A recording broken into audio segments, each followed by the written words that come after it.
I'm happy to welcome you all for our VLSA design course. We have to discuss about static and dynamic CMOS design. First, let us start with static CMOS design. So you can see the slide. The static CMOS gates are using complementary NMOS and PMOS networks because NMOS will transmit a strong 0 and PMOS will transmit strong 1. So they are utilizing NMOS and PMOS for transmitting 0 and 1 outputs. So that is a speciality of static CMOS gates. There are a lot of advantages of static CMOS circuits, maybe because of its robustness, its fastness, energy efficiency, and the way we are constructing the design.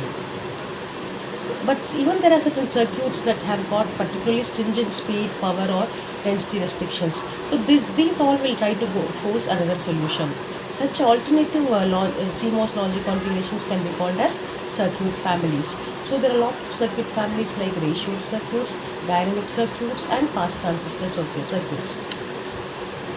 So now we are going in deeper to static CMOS design. So I already told you in the previous slide that it is particularly popular because of its robustness. Given the correct inputs, the circuit has to produce the correct output. That is the actual thing. So that then only we can call that as an ideal circuit. So when you want a correct output for a correct input, this is possible only if there is no error. So obviously even a 10th standard child will understand that if there are no errors in logic design, we can get correct output. So we have to see that we have to see that it is designed properly. So there are other circuit families which are prone to numerous pathologies like charge sharing, leakage, threshold drops, and ratioing constraints. So all these things has to be understood properly. So the failure mechanisms also we have to understand such that the circuits are working correctly in all the design corners. So here in the static CMOS design, I am going to first talk about interesting topic called bubble pushing for this video. So in this video, in manual circuit design, it is often done through bubble pushing. Designers accustomed to AND or functions must learn to think in terms of NAND and NOR. That is a very, very important thing. That is, any AND function or the OR function has to be taught in terms of NAND and NOR. Then the bubble pushing concept is going to be very, very easy. So I also have compound gates. Okay, so whenever I have complex functions that can be met with compound gates. So such that these circuits are having or the gates, they have relatively low logical efforts. So whenever any input is arriving late, then the gate has to be optimized to favor that input. So that is the important point which we have to understand. Okay, next another thing is also there. So you can see in any input you will have a rising edge or the falling edge. That is, the input can either go from 0 to 1 or it can come from 1 to 0.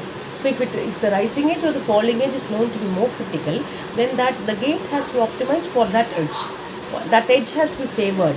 So in that case, we have to focus our concept in that angle, and we have to focus in building the gates such a way that they have equal rising and falling delays. Okay, so also we have to understand that all PMOS transistors which are smaller will surely reduce power, area, and delay. So I'm going to explain the bubble pushing concept today. That's the first one. Maybe the next things we can continue in the next slides. So you can see the CMOS stages are inherently inverting. That is, the AND and the OR functions are built from NAND and NOR gates. I am again repeating, AND and OR functions are built from NAND and NOR gates. So De Morgan's law is very, very helpful for us for this conversion. That is why the slide says bubble pushing with De Morgan's law. So I have a NAND gate as, you can see the NAND gate is replaced by the inputs inverted and then given to the OR gate. Similarly for NOR gate, the inputs are inverted and then given to the AND gate. That is why A dot B the whole bar is equal to A bar plus B bar, and A plus B the whole bar is equal to A bar dot B bar. Maybe the same thing which I have explained in the previous slide, I have put in words. A NAND gate is equivalent to an OR of inverted inputs. Next line, a NOR gate is equivalent to an AND of inverted inputs. The same relationship applies to gates with more inputs. Switching between these representations is easy to do on a whiteboard, and this is called bubble pushing. So I am going to complete this video with this problem. So the problem I'm giving you is designing a circuit to compute F is equal to AB plus CD using NAND and NOR. So you see that there are 4 pictures. So I'm going to explain the first picture. My digital electronics knowledge, I'm just drawing that A, B, C, D, OR gate I'm getting. Next, you see the next picture. I'm putting one NOT gate. I'm putting one inversion at the output of an AND gate, so it becomes an AND.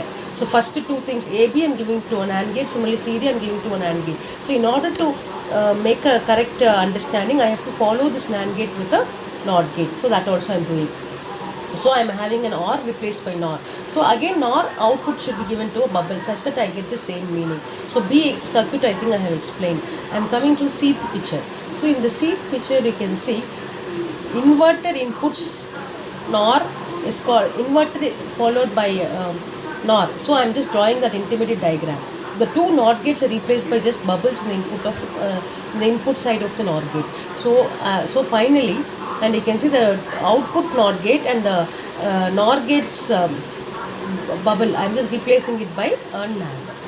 Okay, so this is how I am replacing all the I am replacing F is equal to AB plus CD using only NAND gates. So the final picture, so I have AB given to a NAND gate, CD given to a NAND gate. The two outputs are again given to a NAND gate. So I have 3 NAND gates to complete this picture. So we will see the rest in the next class, next video. Thank you.